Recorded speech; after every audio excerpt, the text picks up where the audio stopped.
ఇక Hyderabad RTC cross రోడ్స్లోని Bajaj electronics షోరూంలో రాత్రి అగ్ని ప్రమాదం జరిగింది. షాపింగ్ కాంప్లెక్స్లోని సెకండ్ ఫ్లోర్లో షార్ట్ సర్క్యూట్తో మంటలొచ్చినట్లుగా తెలుస్తోంది. ఈ ప్రమాదంలో ఎలక్ట్రానిక్స్ వస్తువులన్నీ కాలిపోయాయి.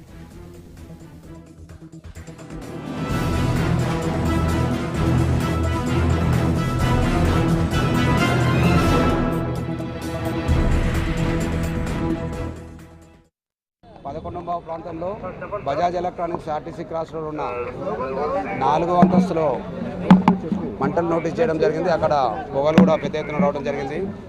దాని వెనక భాగంలో అభిశ్రీ పోయస్ హాస్టల్ ఉంది. ఇమీడియట్గా ఈ సమాచారం అందుకున్న పోలీసులు ఇమీడియట్గా చికట్పల్లి పోలీసులు ఇమీడియట్గా ఫైర్ డిజాస్టర్ వాళ్ళకు చేయడం వాళ్ళు కూడా ఇమీడియట్గా వచ్చేసి ఈ మంటలను అదుపులోకి తీసుకురావడం జరిగింది. బజాజ్ ఎలక్ట్రానిక్స్లోని సెకండ్ ఫ్లోర్లో వెనుక భాగం నుంచి షార్ట్ సర్క్యూట్ ద్వారా మంటలు వచ్చడం జరిగింది. అది ఇప్పుడైతే పూర్తిగా మంటలను అదుపు చేయడం జరిగింది. ఎవరికి ఎలాంటి అపాయం కానీ నష్టం కానీ జరగలేదు.